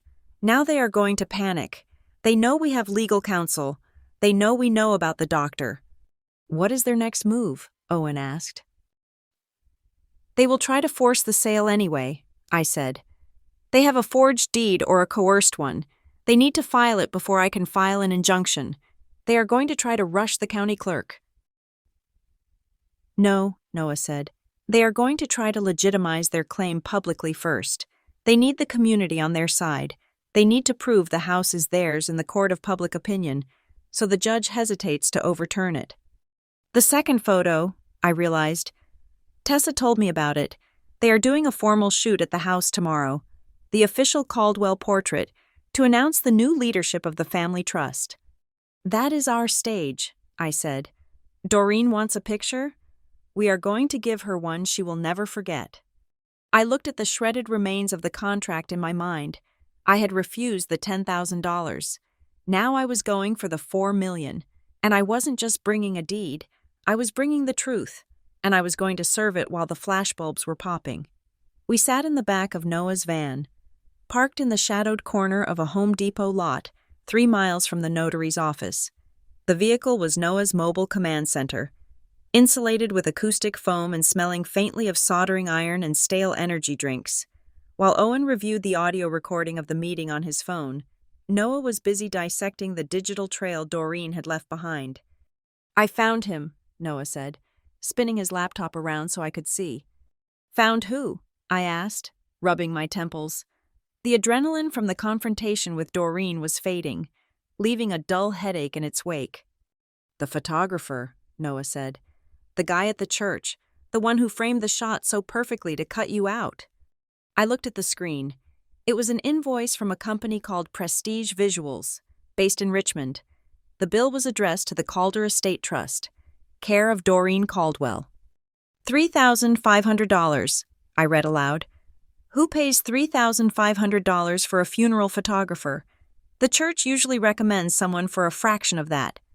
Read the line item description, Noah said, pointing a finger at the screen. My eyes followed his finger. Service rendered. Strategic documentation of lineage. Deliverables. High-resolution group portraits emphasizing core beneficiaries for legal attachment. Strategic documentation, I whispered. It was not a memory. It was evidence. Exactly, Noah said, his face illuminated by the blue light of the monitor. Doreen did not just hire a guy to snap photos of people crying. She hired a forensic photographer to create a visual record of the family hierarchy. If you are not in the picture, you are not in the narrative. She wanted a piece of paper she could show a judge that says, "Look, Your Honor, the family is united, and this woman is nowhere to be seen." My phone buzzed on the metal workbench. I picked it up. It was a message from a number I had saved under the name Pizza Delivery to avoid suspicion. It was Tessa. She is losing it. The text read, she just screamed at the lawyers on the phone. She said the notary meeting was a disaster. But Mara, be careful. She told the lawyers that the photo at the church was Exhibit A. She said if you had been in that frame, her argument that you are just a transient guest would have collapsed. They need you to be invisible. I showed the phone to Owen. He nodded slowly, his expression grim. It is a classic disinheritance tactic, Owen said. They create a social reality that supports their legal theory. If everyone sees you as the outsider, the court is more likely to treat you as one.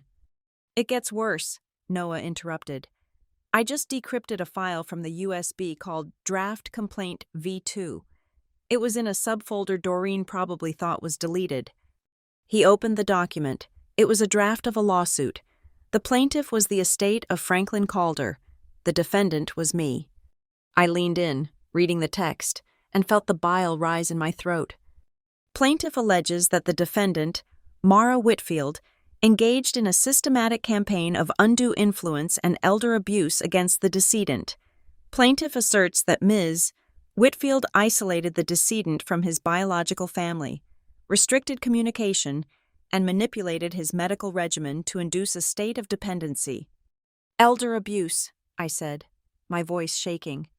I took care of him. I bathed him. I fed him when his hands were too shaky to hold a fork. And they are accusing me of abuse? They are projecting, Owen said softly. They are accusing you of exactly what they did. It is the best defense. If they paint you as the villain first, anything you say about them drugging Frank looks like a desperate lie from a guilty woman.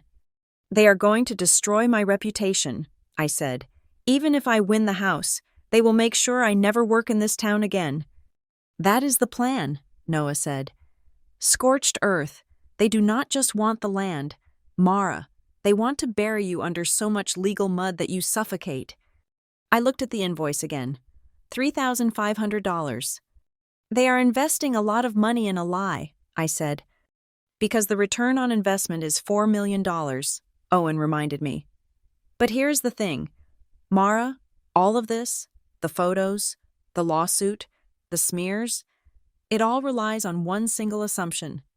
That Frank died owning the house, I said. Correct, Owen said. Probate law only applies to assets the deceased actually owned at the time of death. If Frank transferred the title before he died, the house is not part of the estate. It is not theirs to fight over. It is not theirs to liquidate. It is yours. I thought back to the study, the hidden compartment, the drafting tube. Frank's letter had been clear. I signed the transfer deed yesterday. I had seen the tube. I had touched it. But in my panic to hide from the catering staff, I had left it on the desk and shoved only the USB into my purse. The deed is still in the house, I said, panic flaring in my chest. I left the tube in the study. If Brett finds it, he burns it, Noah said. And then it is your word against theirs. No, Owen said. Frank was a surveyor. He knew how paperwork worked. He said in the video he sent the original to the county clerk's secure archive. The one in the tube was likely a certified copy he kept for you. So the original is safe? I asked. It is safe, Owen said. But it is dormant. Until someone retrieves it and formally records it against the current title claim, it is just a piece of paper in a dark vault. We need to trigger the recording, and we need to do it before Doreen convinces a judge to freeze the assets. How do we do that? I asked. We need to serve them, Owen said. Publicly, undeniably. We need to hand them the proof that they are trespassing on your property, in front of witnesses, so they cannot claim they never saw it. I looked at the date on Noah's laptop screen. It was Friday. Tessa said something else, I said, remembering the conversation at the dinner table. Doreen mentioned a formal Caldwell portrait. She wants to do it before they seal the house for the estate sale. I looked at Noah. Check the invoice again. Is there a booking for a second shoot? Noah scrolled down. Yep, here it is. Prestige Visuals. Booked for tomorrow. Saturday, at 2 p.m. Location, Ridgeline Drive. Notes, full staging, architectural shots and new family hierarchy, media release package to follow. She is turning the house into a stage, I said. She is going to stand on Frank's porch, with her son and her lawyers, and announce to the world that the Caldwells are back in charge. She is going to use that photo to sell the land to the developers. That is our moment, Owen said. If you walk in there with the deed while the cameras are rolling. I can stop the photo, I said. Better, Noah said, a slow grin spreading across his face. You can photobomb it. I closed my eyes, visualizing the house. I knew every creak of the floorboards. I knew the code to the back gate. I knew that the sun hit the front porch perfectly at 2 o'clock in the afternoon, which was why Doreen had chosen that time. She wanted to look golden. They want a picture of the people who belong, I said. I think I should give them one. It is risky, Owen warned. If we go there, we are trespassing until you produce that deed. If the police come before we make our case, they will arrest you. Let them come, I said. I am done hiding in vans. I am done letting them tell me who I am. I turned to Noah. Can you get a copy of the deed from the county archives by tomorrow? It is Saturday, Noah said. The office is closed. My heart sank. So we have nothing. I did not say that. Owen interjected. He reached into his briefcase. I have a friend who is a clerk. He owes me a favor from a DUI case I handled for his son. He cannot give me the original, but he can give me a certified extract. It is a document that proves the original exists and details its contents. It is admissible in court, and more importantly, it is enough to scare the hell out of a buyer. Get it, I said. And Mara, Noah said, if we do this, we need to capture everything. I am not just talking about audio, I am talking about video, high definition. If they try to tear that paper up, I need it in 4K. You said you do event production, I said. Do you have drones? Noah smiled, and it was the first time I had seen him look genuinely happy in 24 hours. Mara, I have drones that can count the stitches on a baseball from 400 feet. If Doreen sneezes on that porch, we will have it from 3 angles. Okay, I said. I looked out the window of the van. The sun was fully up now, burning off the morning fog. Somewhere in that city, Doreen was picking out her outfit. She was practicing her smile. She was refining the lie she would tell the world. She thought she was the director of this play. She thought I was just an extra she could edit out in post-production. Tomorrow at 2, I said, we go back to the house. You are not family to them, Owen said quietly. Are you sure you want to walk back into that fire? I thought about Frank. I thought about the way he used to sit on that porch, smoking his pipe, watching the river. He had built that life for us. He had protected me when I was nothing. No, I said. I am not family, I am the landlord. And tomorrow, Noah said, closing his laptop, eviction notice is served. The plan was simple, but simplicity is usually where things go wrong. We were parked 3 blocks away from the house on Ridgeline Drive, huddled in the back of Noah's van. The air inside was stale, smelling of ozone and cold coffee.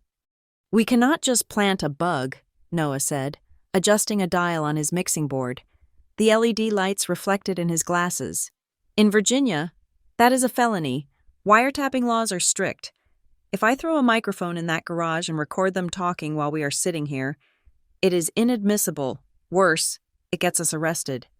So we have nothing, I said, looking at the dark screen of my phone. No, Noah said. We have the one-party consent rule. As long as one person in the conversation knows it is being recorded, it is legal. That person has to be you, Mara. You have to be the wire. He handed me a small lapel microphone, the kind used for corporate presentations, but modified to plug directly into a transmitter taped to my lower back. You walk in, Noah instructed. You get them talking. You do not lead them too much, or a judge will say you entrap them. You just ask the questions that make them arrogant. Arrogant people love to hear themselves explain why they are right. I need to get them in the same room, I said. And it has to be somewhere they feel safe, somewhere they think sound doesn't travel. The garage, I said instantly. Frank's workshop. It is detached from the main house. Thick walls. Brett used to go there to smoke weed when he was a teenager because he knew Doreen couldn't hear him from the kitchen. I picked up my phone. My thumb hovered over Brett's contact. I needed to sound defeated. I needed to sound like the girl they thought I was. Scared, broke, and ready to fold. I typed, I am leaving town tomorrow, but if you want me to disappear from the photo and the house forever, I need to hear it from you, not the lawyers. Meet me in the garage. 10 minutes. I hit send. We waited. The seconds ticked by on the dashboard clock. 1 minute, 2 minutes. My phone buzzed.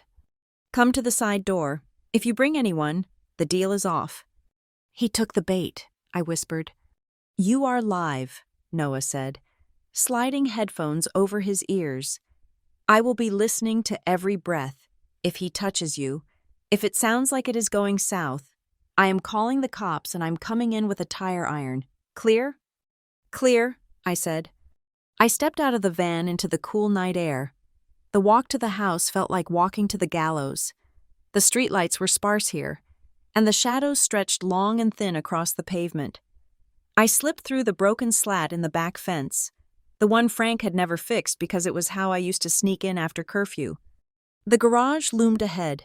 It was a large structure, smelling of sawdust, gasoline, and old oil, the scent of Frank. The side door was unlatched. I stepped inside. The only light came from a single hanging bulb swinging gently in the draft, casting harsh, moving shadows against the walls lined with pegboards and tools. Brett was leaning against Frank's workbench, casually tossing a wrench in the air and catching it. He looked at me with a smirk that made my skin crawl. You came alone, he said. Smart girl. I just want to understand. Brett, I said, keeping my voice low and trembling. I hugged my arms around my chest, making sure the transmitter was covered by my jacket. Why do you hate me this much? We grew up together. Hate is a strong word, Brett said. He put the wrench down with a heavy clank. This isn't emotional. Mara, it is business. You are a liability, a drain on resources. Frank didn't think so, I said. Frank wanted me here. Frank was slipping, Brett snapped. He pushed off the bench and walked toward me. Towards the end? The man didn't know what day of the week it was. He was signing birthday cards for people who died 10 years ago. Because you were drugging him, I said.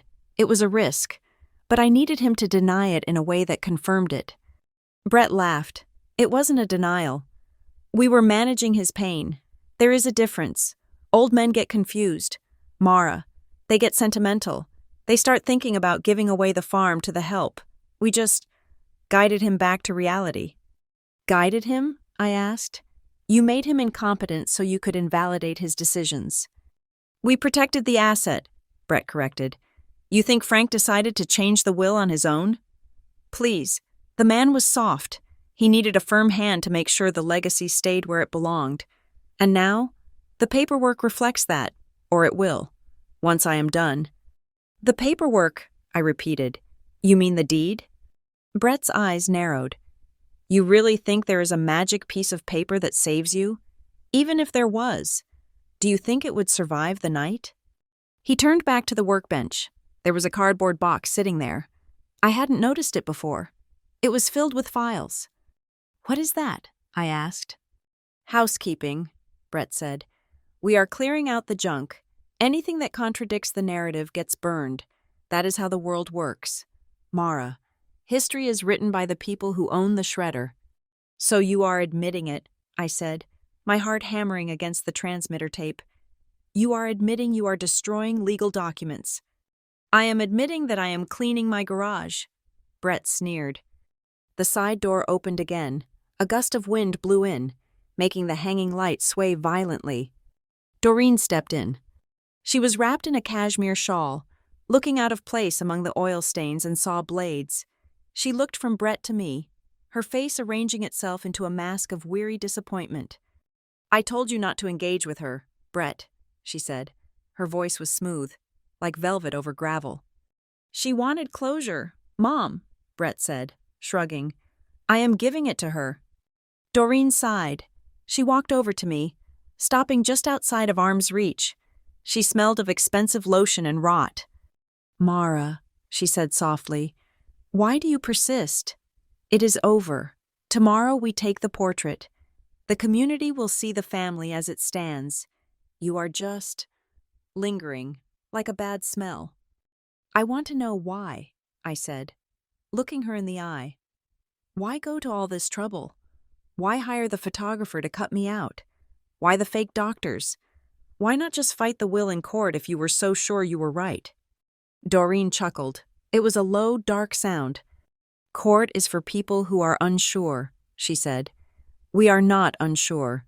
This house, this land, that riverfront, it is Caldwell, blood and bone. It does not matter what a piece of paper says. It does not matter what a senile old man scribbled in a moment of weakness. So the law doesn't matter to you? I asked. The law is a tool, Doreen said, stepping closer. Her eyes were cold and hard. And we can afford better tools than you. That is the reality. You can cry about fairness all you want, but the truth is, you never belonged here. You were a guest who overstayed her welcome by 20 years. So you are stealing it, I said. You are admitting that without your interference. Frank gave it to me. I am saying, Doreen hissed, leaning in so close I could feel the heat of her breath, that this house belonged to us from the moment Frank got sick. It belonged to us before you even appeared on the doorstep as a dirty little orphan. We just had to wait for him to stop breathing to claim it. I felt a vibration against my back. It was the feedback from the transmitter. Noah had heard it. It belonged to us before you even appeared. She wasn't claiming inheritance. She was claiming pre-existing ownership. Ignoring the fact that Frank was the sole title holder, she was admitting that their claim was based on entitlement, not legality, and she had admitted to waiting for him to die. "Who is really afraid of the truth?" "Doreen," I asked.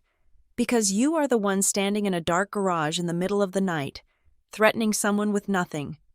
"I am not afraid," Doreen said, straightening up and pulling her shawl tighter. "I am efficient, and you are leaving, now." She pointed to the door. "Get out," she said. "If I see you near this property tomorrow before the photo shoot is over, I will have you arrested for trespassing. The sheriff is a very old friend of mine." I looked at Brett. He was picking up the box of files. "I will handle the safe tonight." "Mom," Brett said, "I am going to drill it. If there is anything else inside, it goes in the fire with this batch. By tomorrow morning, the only paper trail that exists is the one we wrote." "Good," Doreen said. "Make sure it is clean. I want that safe empty when the appraiser comes on Monday." Empty. They were going to open the safe tonight. They were expecting to find the deed, or at least the copies Frank had threatened them with, and when they opened it, they would find nothing. Because the deed was safe in the county archive, and the copy I had found was currently sitting in Noah's van. They were going to drill a safe to destroy evidence that wasn't there, proving their intent to destroy it. "Goodbye, Mara," Brett said, hefting the box. "Don't come back." I backed away toward the door. I didn't say another word. I didn't need to. I had the confession. I had the admission of conspiracy, and I knew exactly what they were going to do for the next 6 hours. I stepped out into the night and walked quickly back toward the broken fence. My legs felt like jelly, but my mind was racing. I reached the van and yanked the door open. Noah was already typing furiously on his laptop. "Did you get it?" I asked, breathless. "Crystal clear," Noah said, pulling off his headphones. He looked at me, his eyes wide. "It belonged to us before you appeared. That is intent.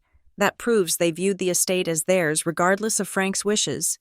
And Brett saying he is going to drill the safe to burn the contents? That is destruction of evidence. Conspiracy." "He is going to open the safe tonight," I said, collapsing onto the bench seat. "He thinks the deed is in there." "Let him drill," Noah said. "Let him spend all night sweating over a metal box. When he opens it and finds it empty, he's going to panic. He is going to think you have it." "I do have it," I said. "Or I will, by tomorrow."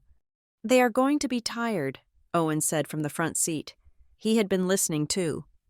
"Paranoid and sleep-deprived. They will be sloppy tomorrow." "Tessa," I said suddenly. "I need to warn Tessa.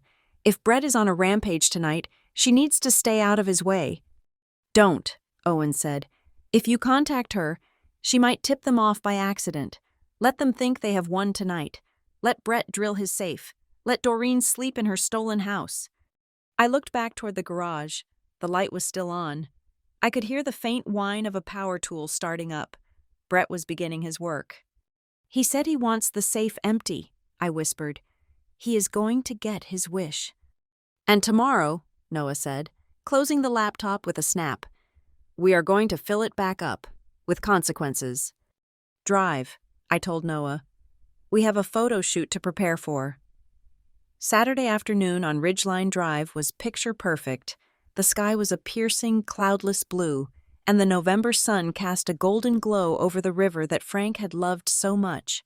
It was the kind of day that made you believe in happy endings, which was exactly what Doreen was banking on. I parked my car at the bottom of the driveway, well out of frame. Noah and Owen were with me.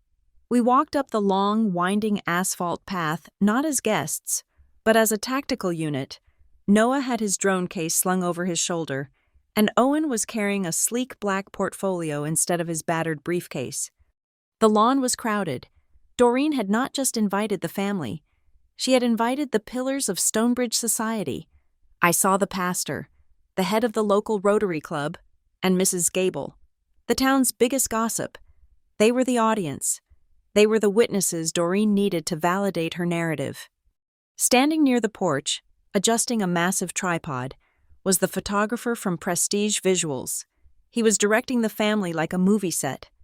Okay, let us get the Caldwells on the steps, he shouted.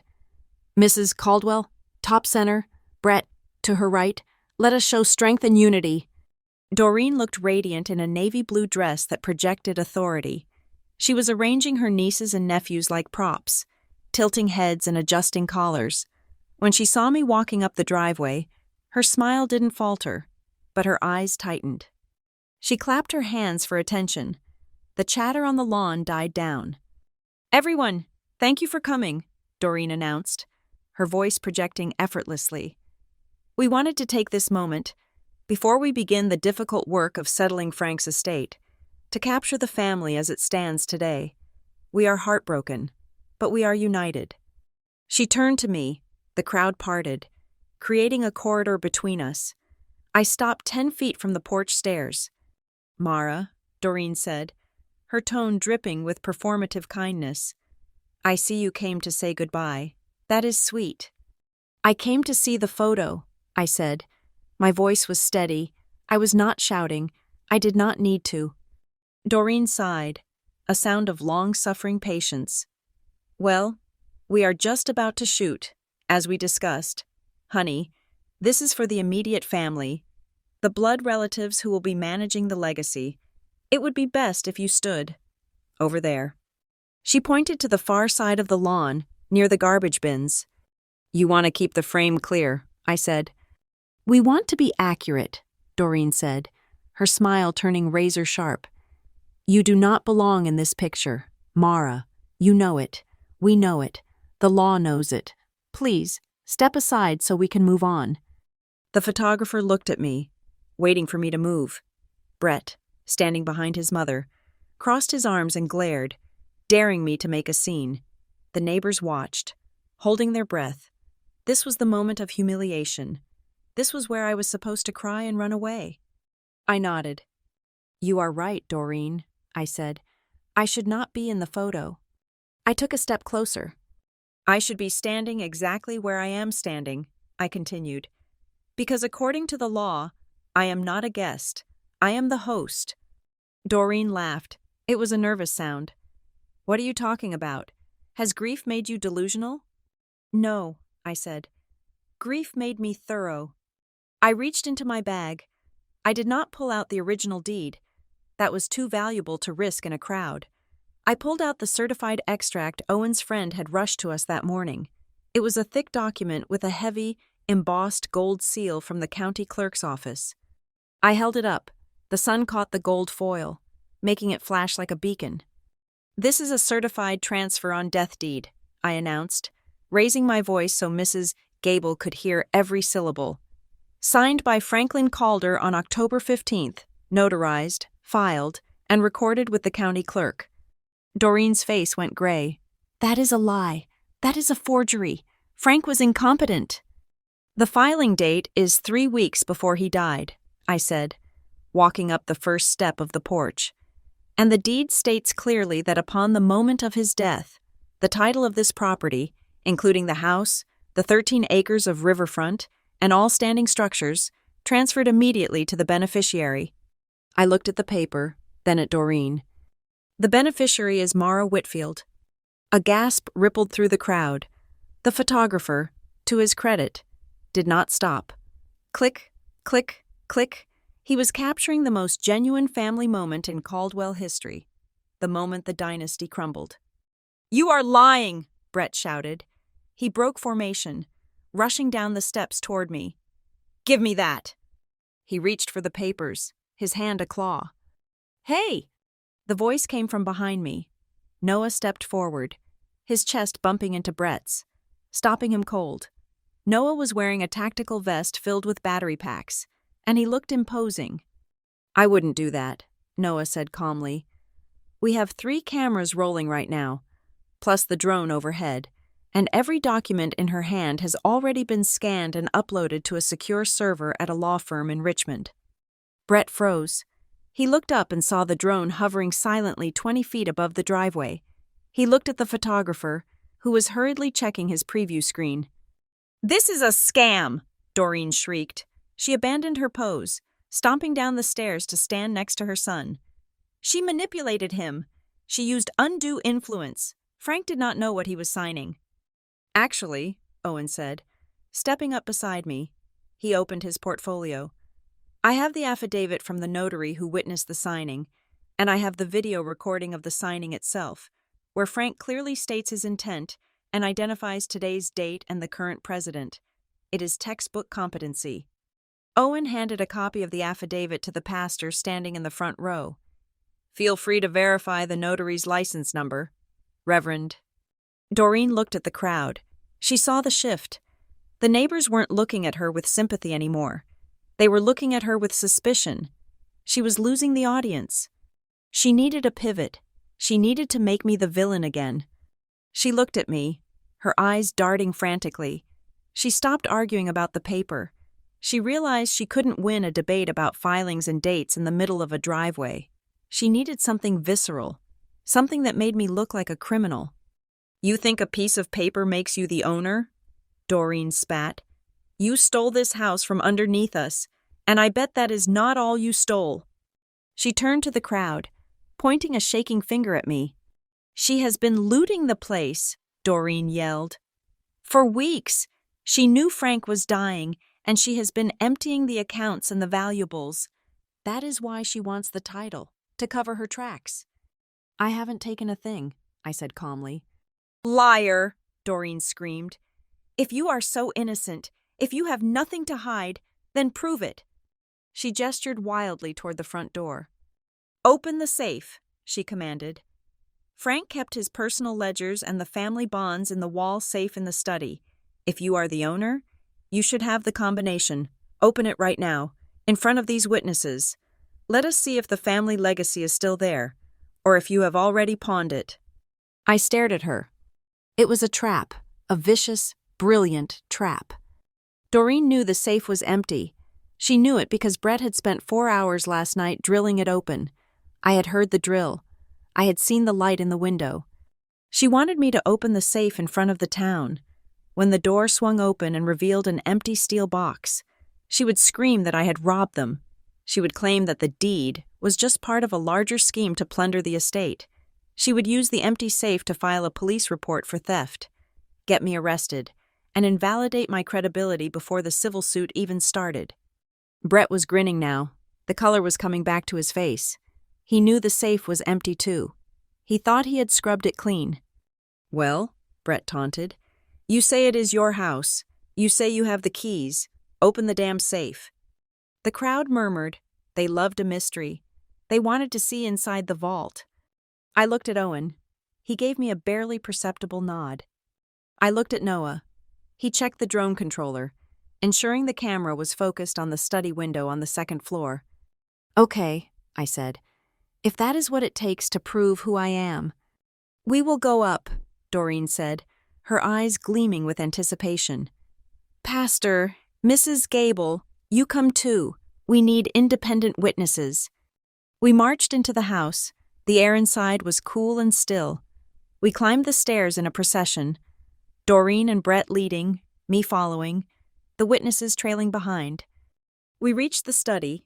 The door was closed. Brett pushed it open with a flourish. After you, landlord. I walked into the room. It looked exactly as I had left it, except for one detail. The painting of the ship that usually covered the wall safe had been placed on the floor. The safe was exposed.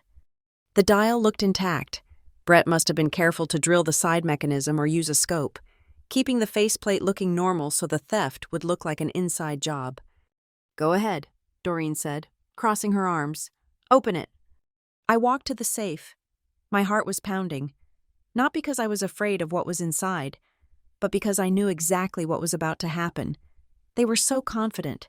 They thought the emptiness of that box was their victory. They had no idea that an empty safe tells a story too, especially when you know who emptied it. I reached for the dial.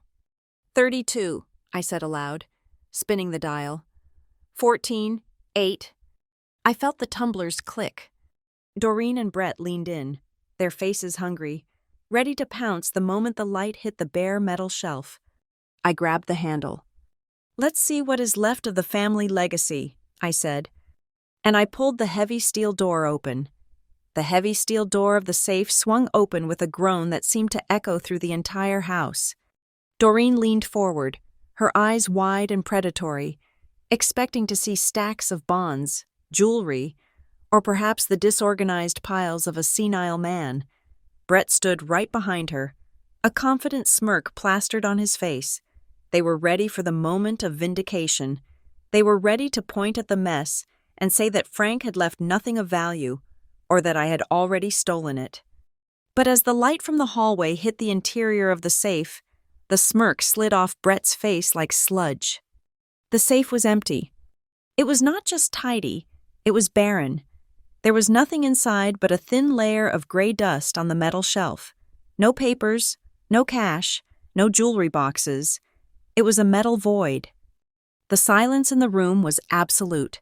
The pastor adjusted his glasses. Mrs. Gable leaned in closer, squinting. Doreen stared at the empty space for a full 5 seconds before her brain rebooted. She spun around to face the witnesses, her face flushed with a mix of shock and manufactured outrage. "You see?" Doreen shrieked, pointing a trembling finger at the empty metal box. "It is gone. Everything is gone. She stole it. She emptied the safe before we got here." She turned on me, her eyes bulging. "You are a thief, Mara. You knew we were coming for an audit, so you scrubbed it clean. You stood on that porch and waved a piece of paper. But the truth is right here. You plundered this house." Brett jumped in, sensing the momentum shift. "Call the sheriff. Mom, this is grand larceny. She obviously knows the combination. She came in here while Frank was dying and looted him." The crowd in the hallway murmured. It was a damning visual. An empty safe looks like a crime scene. I stood perfectly still. I did not defend myself. I did not raise my voice.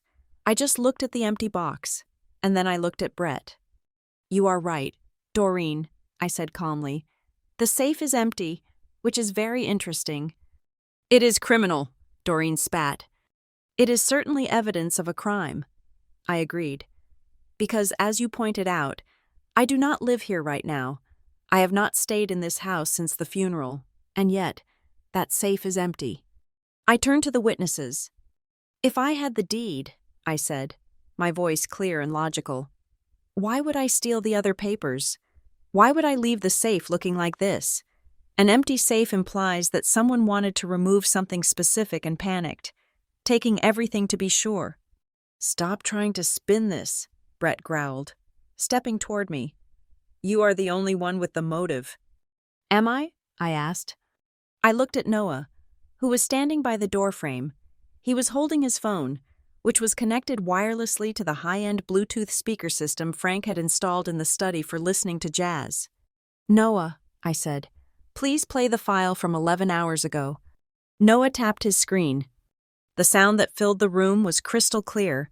It was not the fuzzy static of a phone call. It was the high-fidelity audio of a conversation in a garage, captured by a professional microphone.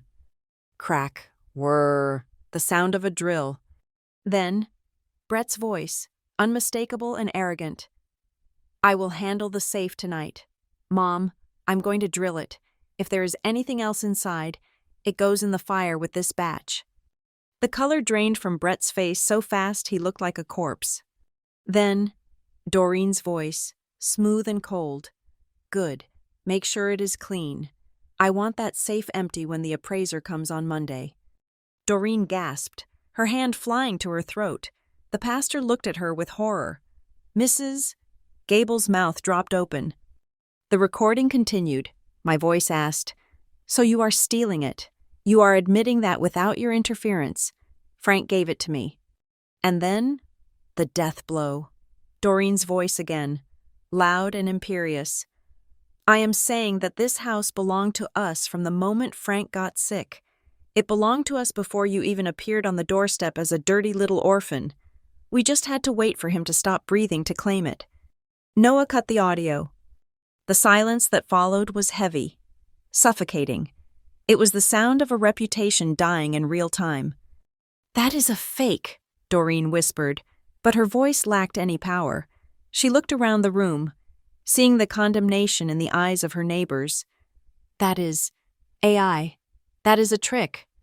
It is a raw audio file with a digital timestamp, Noah said.